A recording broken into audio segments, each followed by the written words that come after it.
eyes and take a few deep, slow, relaxing breaths, relaxing the body and relaxing the mind. And as we relax, we breathe in more and more light. We breathe out anything that we do not want, just relaxing, letting go.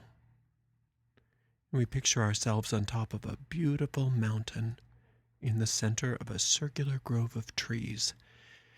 And in the center of our circle, a bonfire blazes forth, and it lights us and the grove up with a sacred golden light. And we recognize that this is the light of perfect love and perfect trust, and it burns away everything that is unlike itself, very easily and gently. And we are very grateful for this time that we are together, and we dedicate this time to whatever our higher power is that we recognize. For me, that would be the goddess and the god. And we ask that that power guide our thoughts and our actions so that we become more powerful, more happy, and more loving people. Thank you very much. And together we all say, blessed be. Okay, now the only thing I don't understand is how to, oh, there's the chat window. Okay, so I've got the chat window open. So if you want to unmute yourself to talk, feel free to do that. And if you don't feel like talking on the air, then you can, if you have anything to say or ask, go ahead and write it in the chat window. If you can figure out how to open that, I just did. It's in one of those right-hand columns. All right. We don't have a giveaway tonight, but we will be having another one next month. And so I just didn't, I'm out of town a lot, so I didn't have time to get that together. But I'm glad to be here. And I wanted to just talk a little bit about the concepts of, there's an old saying that a witch that cannot hex cannot heal, or a witch that cannot curse cannot heal. And it's true that if you think about the power that we call magic, I mean, it's not a special power that we're tapping into. Different people call it by different things. It's basically the life force. It's the universal energy. But the way that we operate in the craft is what we in our tradition call the science of the magi, or magic. And it's just a manner by which we are capable of focusing that power so that we can create the lives that we want. And but if you think of it as akin to any other natural force, such as electricity, or water, or wind,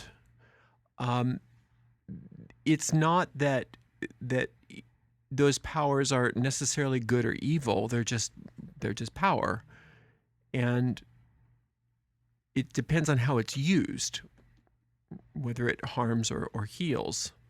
So, electricity, if it's not being utilized carefully, can kill someone. But that, as we've said many times before, that doesn't make electricity evil, nor should it be avoided. It should just be used with respect. And the same thing goes with anything. Oops, sorry.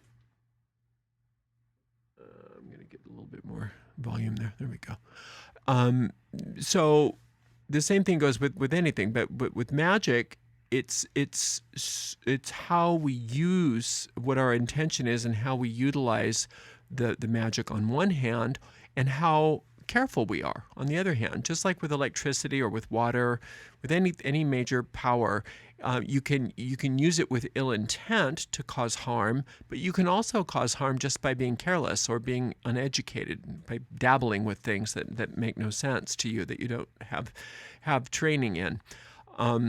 It's just how it is. So but that doesn't mean that you shouldn't use it. That doesn't mean that there's anything wrong with using magic. It's just that you need to be respectful and be careful with it, and be careful how it is used. Now, there's a lot of tradition in magic. There's many different kinds of traditions, and whenever anybody thinks of a magician or a wizard or a witch or a magical person, a shaman, whatever, there's usually a gray area that is popular in most legends, that most magical workers aren't necessarily all good or all evil. They can do either. They kind of can operate in either realm. That's because there is no delineation where, in a person, nobody's perfect in this world. So it's not that a person is inherently evil or inherently good. It's just how evolved they are, So yes, there have been people throughout history and still to this day who use magic to cause intentional harm to other people, and that is known as a curse or a hex. And we don't recommend that you do that kind of thing just because it's an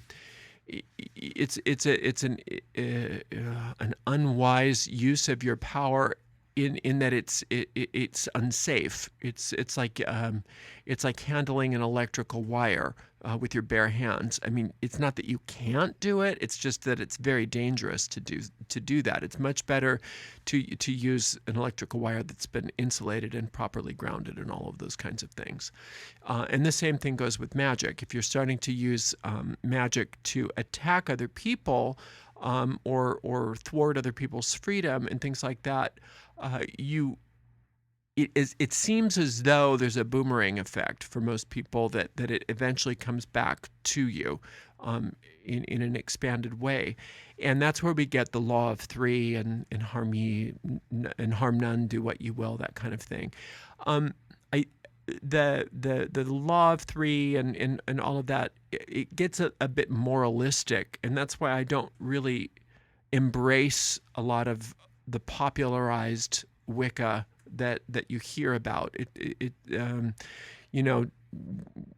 Because I think people that are magical people also need to be able to be adults, and it's choices that we make. It's really just choices that we make, and sometimes there are times in life when you're willing to take the punishment, to get to and I don't have any judgment against people that sometimes practice the magic in more of an attacking way, if they know what they're doing and they're willing to have the consequences come back on them because for whatever reason. It's sort of like civil disobedience. If you're willing to get arrested, then sometimes it's a good thing to do that, occasionally. But there's another way that you can look at hexing magic and attacking magic that is not, it sounds dichotomy, but like a dichotomy, it's not really negative. And so I want to talk about that tonight. And many of you may have taken my Psalm magic class. I don't know if you have or not, but I love, I've been working the Psalms for many decades, and I think that they're a wonderful path to working magic because they're so well written, they're so old, and there's so much in there that they're very powerful things. But you'll notice if you do the Psalms, and this isn't necessarily to tell you that you should be using Psalms, because in the craft and in magic you just have to find the systems and the techniques that work well for you. What works for one person might not speak to another person, and that's why there's so many different methods, and that's wonderful. You shouldn't have to feel like confined to one system or another. But the reason I bring up the Psalms is because sometimes when people read the Psalms, they're like, well, there's some really violent curses in the book of Psalms. And yes, there are. there are, and they can be used just as such. In fact, there's probably no more powerful curse available than the cursing psalms. You would be hard pressed to find a more effective curse that is more complete than the ones that you can find in the book of Psalms. I'm going to pull one up so I can show you what I'm talking about. But what the heck? Like Psalm 108. I'm going to just show you. This is whether you use the Psalms or not. This is what a curse sounds like. And then I'll tell you why we think we can use curses in a positive way. Oh wait, that's not the one I wanted. Oh shoot, I can't believe that I didn't get this ready for you. I think it might be number 109. Here it is. This is the one I wanted. Okay. All right. So I won't read the whole psalm, but okay. So the practitioner has been beseeching the higher power, which is called the Lord in the Psalms. And remember, in the Psalms, if from a magical point of view, if you're using anything biblical, the Lord or God is magical law. It's not an external deity. It's the creative force of the universe, which is magical law. So it is the power of 2 + 2 always equaling 4. That's what the Lord is in the Psalms. When you're using them magically, it's not necessarily an external deity that you're petitioning to. Anyway, so they're petitioning this higher power throughout the psalm, and then they say, "As he loved cursing, so let it come unto him. As he delighted not in blessing, so let it be far from him. As he clothed himself with cursing, like as with his garment, so let it come into his bowels like water, and oil into his bones. Let it be unto him as the garment which covereth him, and for a girdle wherewith he is girded continually. Let this be the reward of mine adversaries from the Lord, and of them that speak evil against my soul." And then it goes, oh, there's even, I went too far. Here we go. "When he shall be judged, let him be condemned, and let his prayer become sin. Let his days be few, and let another take his office. Let his children be fatherless. Let his wife be a widow. Let his children be continually vagabonds and beg. Let them seek their bread also out of their desolate places. Let the extortioner catch all that he hath, and let the stranger spoil his labor. Let there be none to extend mercy unto him, neither let there be any to favor his fatherless children. Let his posterity be cut off, and in the generation following let their name be blotted out." It just goes on and on and on, and it's very, very serious business. So you can see, if you are using this against an actual person, you are actually cursing them. You are actually calling upon their destruction.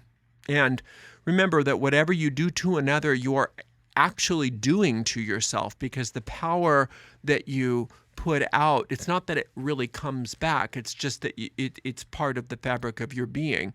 So anytime whatever it's not that what you're doing to someone else comes back to you magnified, it's just that it never left you in the first place. And so the ability to cause harm is something that you are then doing to yourself. However, let's look at cursing from another point of view. Let's talk about how this could be utilized, these kinds of curses, whether it be a psalm curse or one of your own devising, to destroy the self-destructive tendencies within your deep mind, the habitual parts of you that are constantly at odds with your goals, that are constantly putting up barriers to your own success in life, the things that are constantly giving problems in your life with interpersonal relationships, where you're constantly giving into to your addictions rather than having victory over them. The parts of you that are at odds with with financial prosperity or with healing, that kind of thing. That's when curses such as this are actually very, very positive, because there's nothing to harm that is a sentient being. What you're trying to kill is the true enemy in your life, and that is within your own being, within your own deep mind. All of those neurotic patterns in your own deep mind that need to be rooted out and destroyed. And then, when we see that from a different perspective, then listen to the psalm from that point of view. A wicked man in this sense means anything inside of you that's causing problems in your life. So, set thou a wicked man, where is that? Okay. Then let his days be few, and let another take his office. That means all of those negative thought forms in your mind, we're just killing them and letting something else take his office, meaning all of the positive thought forms. Let his children be fatherless and his wife a widow, meaning anything that has been created by these thought forms is now cut off from its power source. Let his children be continually vagabonds and beg. Let them seek their bread, and also out of other desolate places. That the children of those thought forms then no longer have power over you. That's what that means. That's when you look at these kinds of things from a different perspective. Let his posterity be cut off, and in the generation following, let their name be blotted out. Meaning that all the anything that came out of the negative thought forms that are causing you problems, they're going to be forgotten for all eternity. That their names are going to be blotted out of the universal mind henceforth, and no longer will trouble you. So in that point of view, when you hear a witch that cannot hex, cannot heal, it takes on a whole different meaning. Because the power to destroy is an important part of it, an important part of magic. We know about banishing. We know that in order to get rid of structures in our lives is just as important as to create new structures. We have to create a void in our world. We have to destroy that which is not working in order to make way for that which we desire. But it's if you take it one step further, you want to destroy utterly those thought forms within your being, those parts of your own psyche, those parts of your own personality that may be ancient, that you may have had for lifetimes, or that you may have, at least in this lifetime, you don't even know how it started. They're so part of who you are, you don't even recognize they're there. That's when a curse like this comes in very, very handy, because you're not harming anyone. Therefore, there's nothing to worry about as far as retaliation. What you're harming is the part of you that is harmful. So you're actually using your own negativity on itself so that it falls away of its own weight. It goes back into its own native nothingness. It goes back into its own native nothingness. So it's a very interesting way of working. And what's great is that you can really get into it. You can really, really get into the black candles and the skull and crossbone, or whatever you're into, whatever kind of thing you're into, the poppets. You can break its legs. You can really get into the old-fashioned hexy stuff that we're always told, no, don't ever do that. Actually, there's a positive use for all of that stuff. You pull out your Mastering Witchcraft and you get into all of that hex magic, and you realize what you're hexing is all of that nonsense that you've been putting up with inside your own self. Because what you'll notice is once you do operations like this, when those old thought forms come up, you no longer put up with it. You see it for what it is, and you say, wait a minute, I just killed you. You don't exist here anymore. You're nothing but a ghost. Be gone. And you let it go. So so I don't talk about this kind of stuff too often because it's very easy for people to get the wrong idea that, well, since you're using hex magic on your own negative thought forms, it's not that far of a trip to use it on people. But you won't do that. You won't do that because you'll be aware of the fact that you're not trying to create more negativity. You're actually trying to destroy. You're trying to destroy that which isn't working in your life. And part of being a professional person, part of being a positive person, part of being a very effective person in the world, especially if you're going to use witchcraft to create those kinds of effective behaviors, is to not put up with your own nonsense anymore, and to recognize it for what it is, and to be strong, and to just stand up to it. Stand up to the demons that you've been running away from for your whole life, and destroy them utterly. Utterly destroy them. You have all power over these forces that you've been putting up with in your own mind, because they're just of your own making.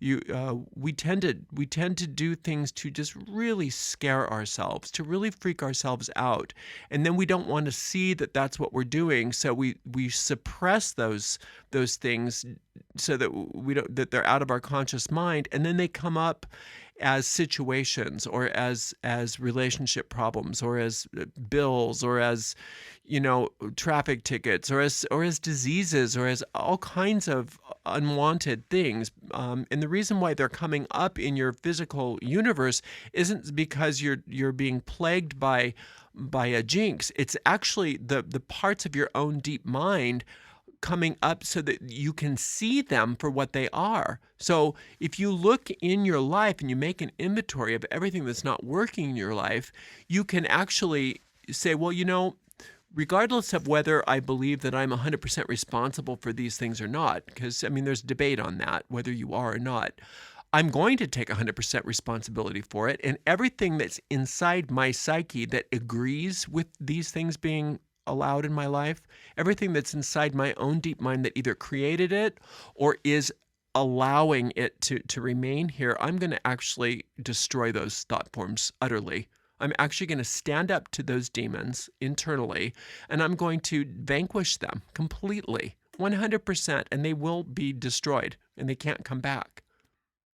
So, yes, there is a very positive use for cursing. There's a very positive use for hex magic.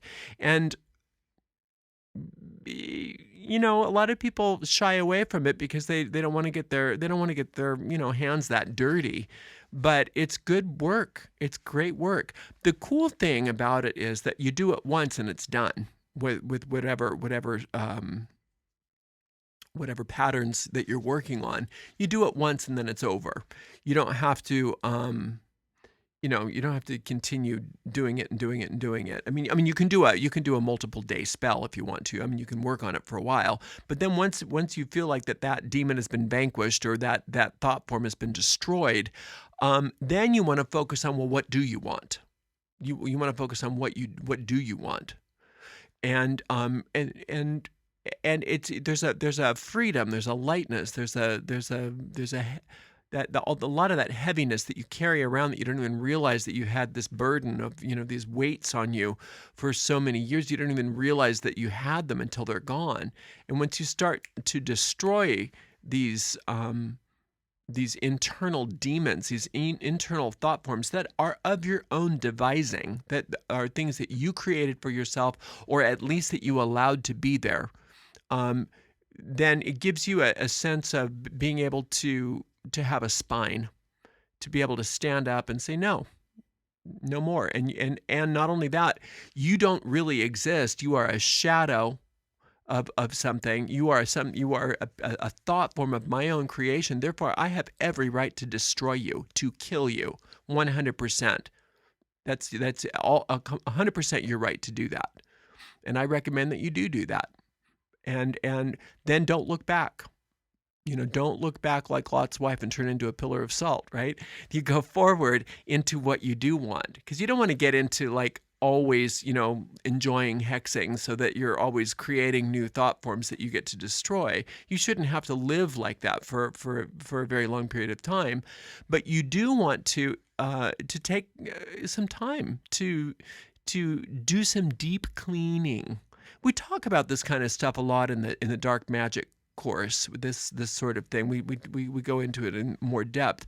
But for those of you who don't want to get into that much of a study of that, that it is not only your right to do this, that it's not only safe for you to do this, but it's actually essential that you do this if you really want to be serious about your life. You do need to stand up to all of those antagonistic people inside your head, all those enemy thought forms. That's who the enemy is. It may look like there's an enemy in physical world, as a person, but that's not your business to hex people. But it is your business to hex and to destroy the army of aliens that exists between your ears and inside your own solar plexus. So that's a good thing to do. Oh, I forgot to ask if anybody had anything that they wanted to talk about before I got into this. Does anybody have any questions about this or about anything else at all before we move on?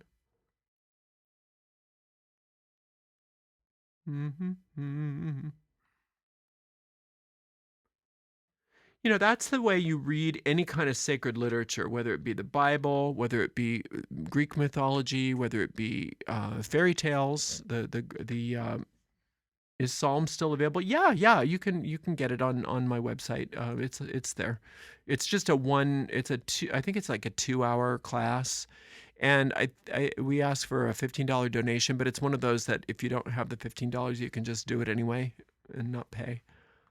And it's a Psalm and Rosary course, so it's how to use the Rosary. We went back to its pagan origins. And so how to use it, how to use the Rosary in its oldest biblical context, but as it appeared from its pagan roots. So it straddles the both sides of it. And the only other biblical stuff in there is the Psalms themselves. And I recommend in that course that you can use a regular Bible. I mean, there's nothing wrong with that, but I recommend getting a book of Psalms because that's the only biblical material that you need. You don't need to read the rest of the Bible to do psalm magic. You only need those psalms. It's called the spell book of the Bible, or sometimes it's called the Little Bible. And it's been most of the psalms are attributed to David, but there's a lot of people cannot find agreement as to the actual origin of a lot of those psalms. A lot of them appear to be probably Egyptian in origin, so they probably predate the actual Hebrew book. But it doesn't matter. They're very, very powerful. They're very powerful. But so whether it's Psalms or whether it's the Grimm fairy tales, whether it's Greek mythology, whether it's Celtic mythology, whether it's the Mabinogion, no matter what kind of sacred literature you're reading, and I do believe that fairy tales are sacred literature, by the way. They really are important, and I wish more witches would utilize them on a daily basis. Your magic would be a lot more powerful because it stimulates not only your imagination, but it plugs you into ancient wisdom that have been hidden inside of those stories. But no matter what writings you're using, the magical way to look at all of those things is not as the characters as being characters out there. They all represent you. They're just like in dream interpretation. They all represent a part of you. So if you're doing the Psalms, God, the Father, is your higher self, right? all of those different places like Mount Zion represents climbing up to your highest, your best self, in order to communicate with that higher self. The all of the heathen in there, it's not like the same kind of heathen that people use the word in this day and age, which means something completely different. In the book of Psalms, the heathen are all of your stray thought forms that are just chaotic thought forms, things like that. Snow White. Let's look at Snow White. Any story that deals with a wicked stepmother.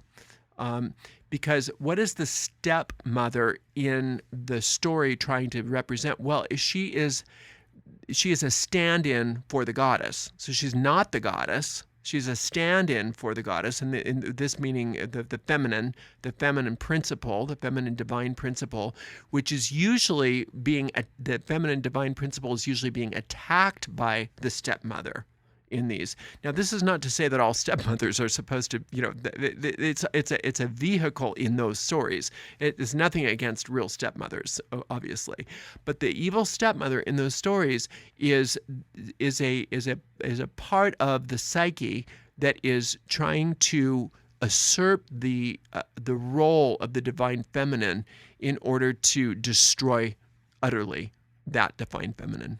So it's usually always the stepmother is almost always going after the young princess or the young damsel. So it's the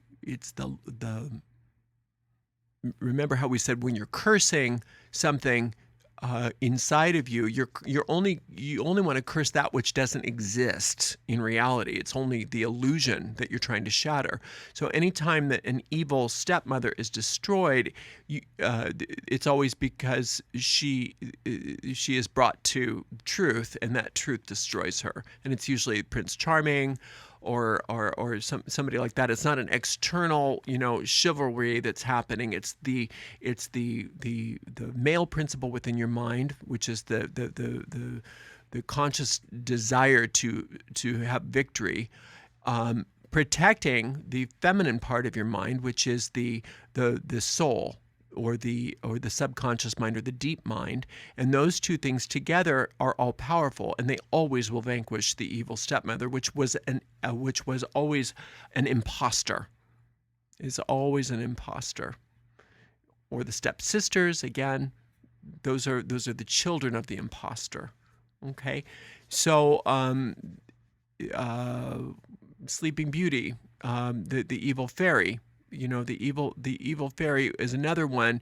That represents a part of the mind inside of the reader, and so that's the antagonistic part of you that's always causing you problems and putting you to sleep.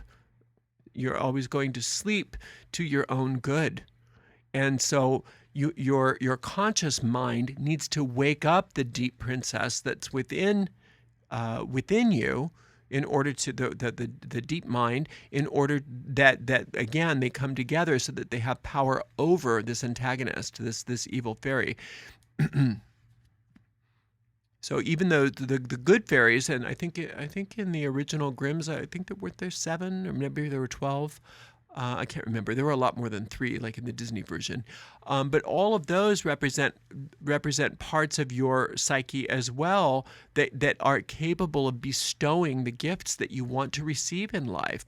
But the one that seems to get the prominence always is the evil fairy that's trying to kill you, that's trying to curse you. But remember, the evil fairy trying to kill you is always thwarted by the good fairy saying, well, we can't necessarily undo the spell, but we can make sure that it's not a lethal spell. All she's going to do is go to sleep. Well, then when you go to sleep, what happens is you are asleep to your good. You're asleep to your own power. And so then that conscious mind, or the male principle, has to come in and rescue you. But those are all parts of your mind. Those are all parts of who you are.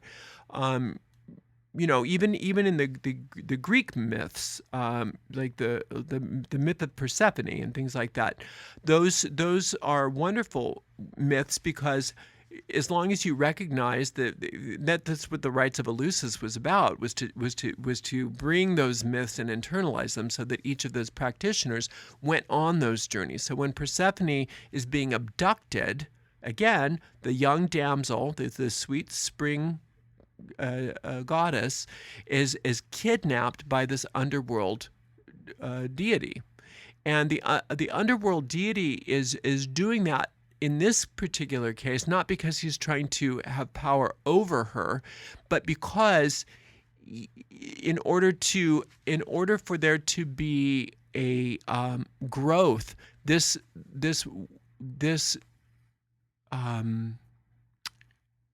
feminine innocence had to be initiated, had to go deep into the underworld in order to eat of the fruit of the dead, so that she could come up again and be reintroduced to her mother. And that's when that happens, there is prosperity on the earth.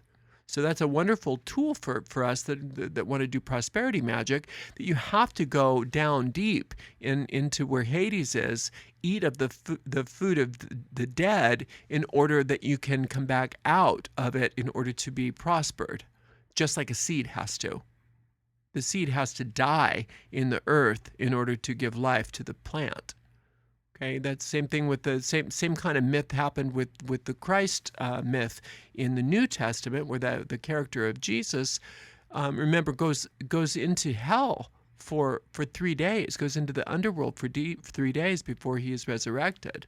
And so it's the same kind of idea, but in this case, the Christ means the anointed one, which is also what Persephone was. It's a similar kind of idea, but instead of the feminine, it's a masculine.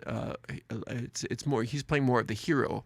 He's more the hero god because he's saving us. So he's very much more like Adonis and Hercules and those kinds of myths. In the book of Psalms, when you read David, the character of David is a stand-in for the Christ as well, or for the hero god, because he's the one who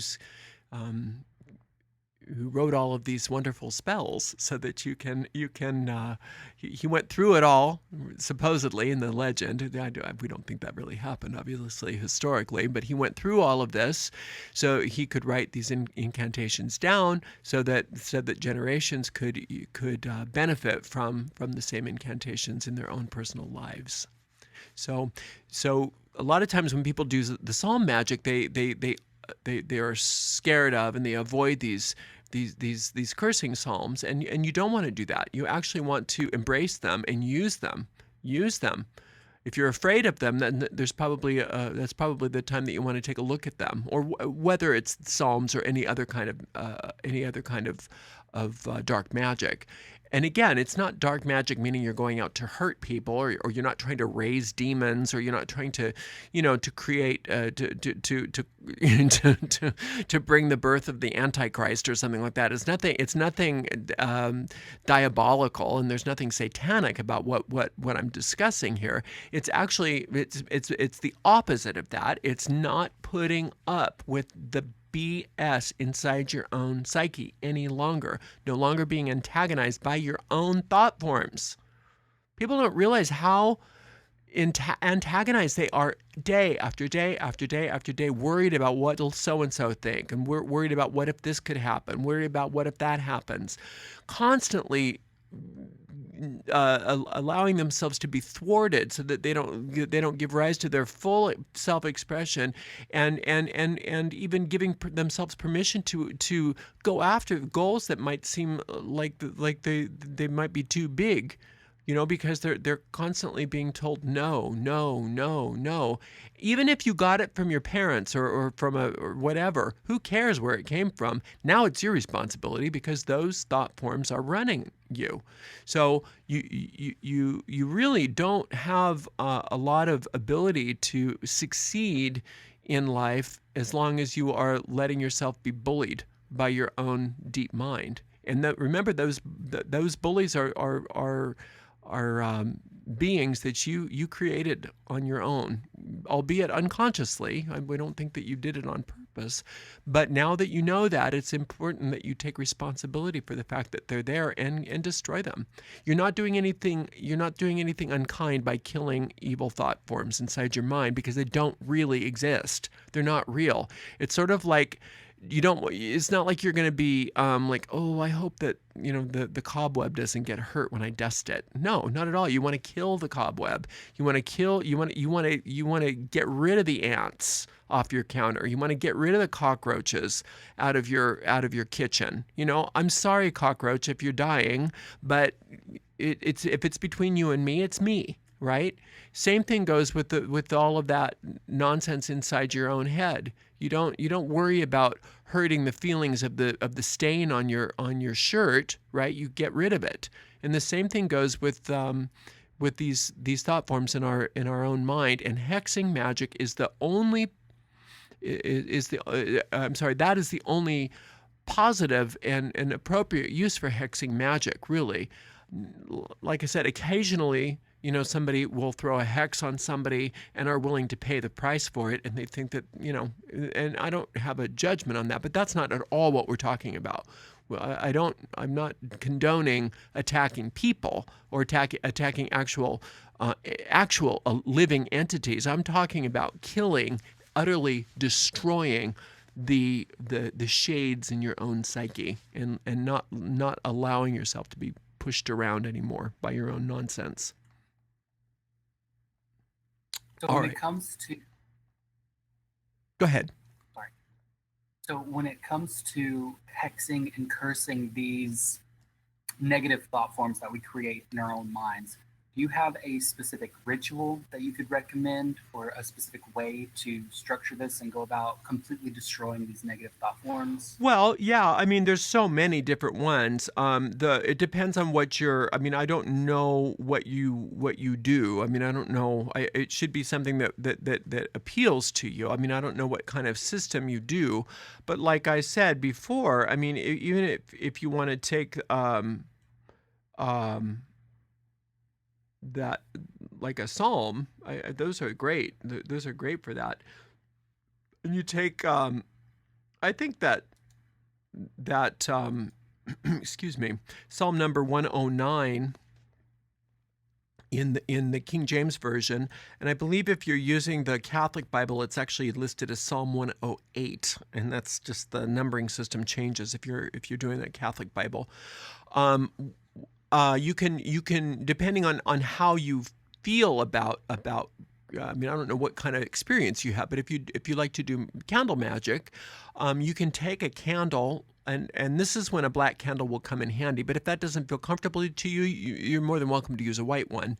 To anoint the candle, and you can name the candle, whatever the thought forms that you're wanting to destroy, or if you don't know what they are, state that all negative thought forms that are standing in the way of my success, that are inside my own psyche. I am now. You can just write this on your candle with like a nail, or you can write it on a piece of parchment and then put the candle on top of it. All thought forms within me that are standing in the way of my success in regards to whatever, money or love or whatever, wherever you feel like you're always hitting a brick wall, are now being destroyed. And then you invoke whatever your higher power is. So for some of us, that that's the god and the goddess. Some people have a patron deity. Some people use we'll call upon the tetragrammaton, or they'll use like Golden Dawn type magic, whatever. I mean, I don't know what your background is. Or you can just take that candle, stick it on the paper if you have a paper, or just write it onto the candle wax with a nail, and take out the psalm, light the candle, and chant that psalm over the candle once in the morning, once at night, and do that maybe for a week, and you'll feel it click. And then you'll allow the candle to burn down and out by itself, even if you if you feel like it's finished, even if you have to do it, in stages, because you don't want to leave a candle burning unattended. But you don't want to get a huge candle, because otherwise it'll take you forever. But you'll take the candle and like I said, anoint it. Just olive oil is fine. You can put some olive oil on it, unless you have some dark arts oil or some hexing oil or something like that. You can use that, and like I said, write out what it is that your intention is. All negative thought forms within me that are causing any problems in regards to blah blah blah, money, love, success, business, whatever you feel like you need help with. And then read that psalm, or if you have another incantation, or you could make up your own incantation. But it should always have a sense of invocation, so you feel like your higher power is empowering you, is protecting you, and is doing the work through you. And that's one of the reasons why the Psalms are so great, because it's all built into them. It's already in there. But you have to understand, again, when you're reading a psalm, that we're not necessarily praying in the Psalms the same way that you may be, depending on what your religious background, but we're not necessarily praying a psalm in the same way that a Catholic would, or a Protestant would, or a Hebrew would. We're doing it in a magical sense. So for us, like I said, God the Father represents the power of the universe, the law of the universe, and those wicked doers, those evil doers, the heathen, and things like that. Those are the thought forms that are being destroyed. Let me just take this psalm and I'll show you how I mean. Let's just do that. It makes more sense if I just do it. Okay, so hold not thy peace, O God of my praise. Okay, so you're beginning out, you're starting out with an invocation to your higher power. For the mouth of the wicked and the mouth of the deceitful are opened against me. They have spoken against me with a lying tongue. So that is, in our case, we are talking directly to all of that stuff that's causing internally, that's causing you problems. They compassed me about also with words of hatred and fought against me without a cause. This is all the negative things that you say to yourself, whether you're conscious of it or not.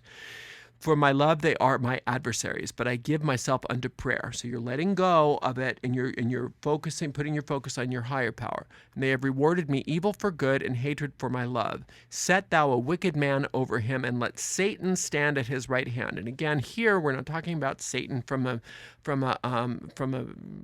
religious point of view. Satan here means the ultimate adversary in. Meaning that the ultimate destruction. So you're calling on God to sick Satan on your your evil thought forms. When he shall be judged, let him be condemned. Let his prayer become sin. Let his days be few. Let another take his office. Then you're actually going through the curse here, all one thing after the next after the next. Let the iniquity of his fathers be remembered with the Lord, and let not the sin of his mother be blotted out. So the mother of the thought form would be your own deep mind that created it. So that's the sin of the mother in this case, is recognizing the mistake that you made when you allowed this thing to happen. So a sin, again, is different from our perspective as magical people than it would be from somebody that was using this as religious literature. We're not thinking of ourselves as evil sinners. We're thinking in terms of the mistakes that we've made that are causing problems. That's what our sins are. As he clothed himself with cursing, like as with a garment, so let it come into his bowels like water, and into like oil into his bones. Let him be unto him as the garment which covereth him, and for a girdle wherewith he is girded continually. So every part of that thought form that has been cursing you, those curses are going back on it and are utterly destroying it. By its own power is destroying itself, is what we're saying. But do thou for me, O God the Lord, for thy name's sake, because thy mercy is good, deliver thou me. Again, now you're petitioning to your own to your own higher self. Again, this is not an external deity that you're calling on. I am gone like the shadow when it declineth. I am tossed up and down as the locust. Now you're discussing how hard this has been on you. My knees are weak through fasting. My flesh faileth of fatness. I become also a reproach unto them. When they looked upon me, they shaked their heads. Again, this is all of the things that are not working in your life is what we're talking about here, and the result of these thought forms, that they may know that this is thy hand, that thou, Lord, hath done it. Again, your thought forms don't stand a chance against is throwing water on the wicked witch of the west, basically. Let them curse, but bless thou. When they arise, let them be ashamed, but let thy servant rejoice. Thy servant is yourself. So you're serving your higher self here. You're no longer serving your negative thought forms. Let mine adversaries be clothed with shame, and let them cover themselves with their own confusion as with a mantle. Again, that's just a poetic way of having your own negativity destroy the thought form itself. I will greatly praise the Lord with my mouth. Yea, I will praise him among the multitude. What that means is that now you're only going to be speaking things which you want rather than things that you don't want. You're making a promise with your higher self that you're using your words wisely, and you're no longer creating these thought forms with your idle speech. For he shall stand at the right hand of the poor to save him from those that condemn his soul. Okay, so that's the way that these psalms are structured. They are actual spells. They are actual magical operations. Now, you can use them as religious worship, and that's a whole different way of doing it, but that's not how magical people usually use them. They are actual incantations, and you may speak them, just read them out of the book, or you can chant them, and that gives it a little bit more oomph. You can also take one little part of the psalm that you're working on. For instance, if you feel like, in case you ever come up against your evil thought form, you could say,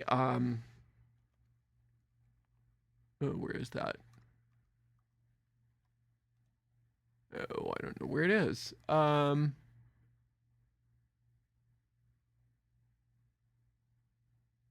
Oh, okay. Let his posterity be cut off, and in the generation following, let their name be blotted out. You could take like that. That's verse number 13. And just memorize it. And anytime you think of anytime some negative thing is happening in your life, you can just vanquish it with those words. Now, if you want to get really, really witchy about this, what you do is you find a Latin translation, and there's Latin English Bibles that you can get, and just memorize, and it takes or write it out. Write the Latin version of that little sentence. And that way it turns into like a mantra that you can, or an incantation that you can use to vanquish it. If you want to get super duper witchy, you can use the Latin.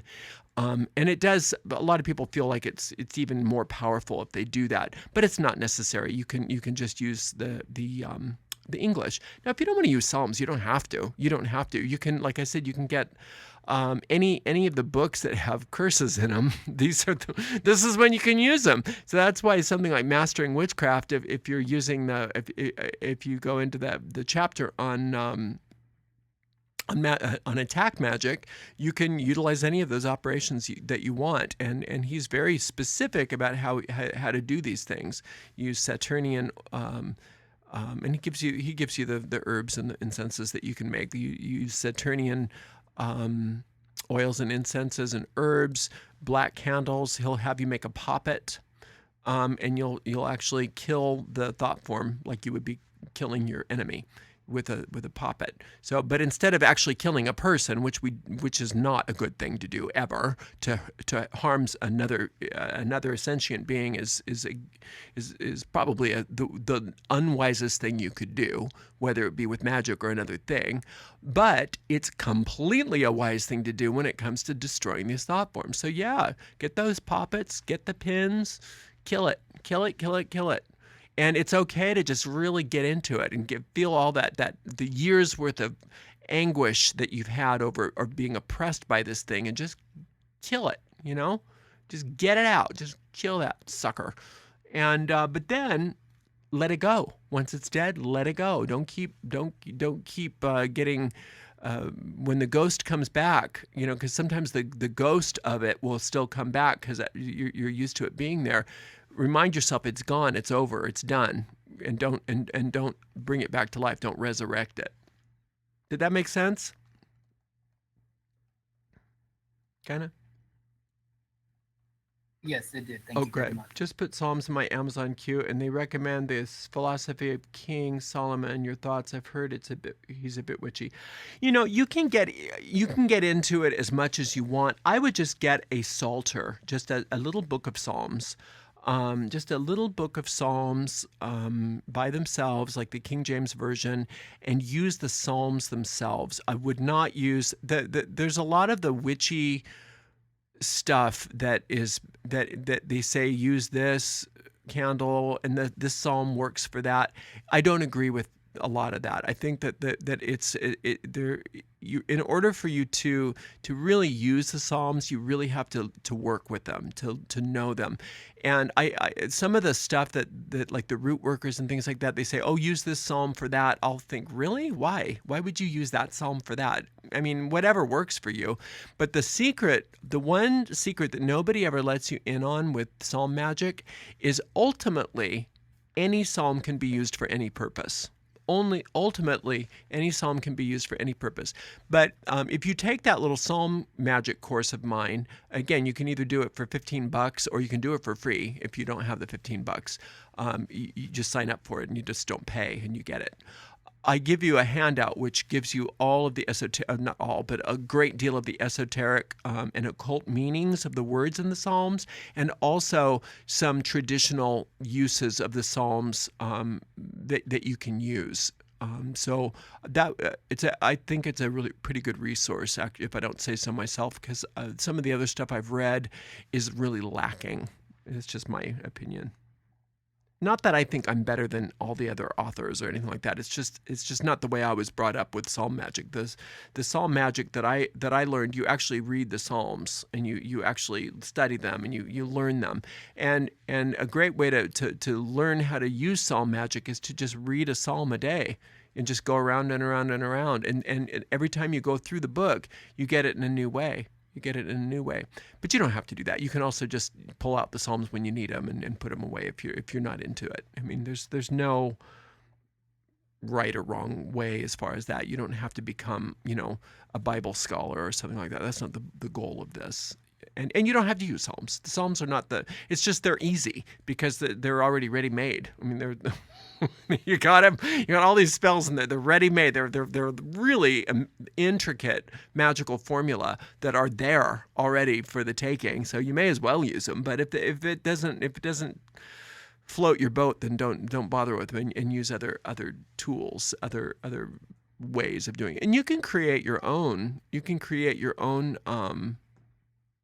Magic. I mean, it's really just a matter of, you can take matchsticks and break them as you say them, breaking the legs of this thought form, destroying this thought form. You can take like I said, you can take a poppet and you can just stab it in the heart or stab its eyes out. So, I mean, you can really, it's okay to really get into this stuff. Just all of this stuff that it's been putting you through for all of these years, you just gnash your teeth and roll around and you just kill it. Just kill that sucker. But then once it's dead, let it go. You can put it in its own, you can put it in a grave, or you can burn up the poppet and scatter the ashes, or throw it in the toilet and flush it. Whatever you want to do. But then once you feel like it's over, don't look back. And remember, you have not harmed a sentient being. You have harmed a piece of yourself that you created a long time ago that no longer is serving you. Does that make sense? So get to hexing. Never thought I'd say that, did you? Get to cursing right now. Yeah, these are the only positive uses for curses, in my opinion. The only positive uses for curses is on negative thought forms. Everything else that people use them for is very dangerous and inappropriate. Okay. All right, let's take a moment and take a few deep breaths and relax ourselves again, see ourselves on top of a beautiful mountain in the center of our circular grove of trees. We see that bonfire blazing forth in the center of our circle, and it's burning away everything that is unlike perfect love and perfect trust. And we recognize that all of the negative thought forms that we have created are as nothing. They are not real, but they can seem very real. And it is our right and it is our duty to destroy them and to be free and liberated from them forever. And for this, we are very grateful. Together, we all say, blessed be. All right. Well, thank you so much for being on the call. Blessed be.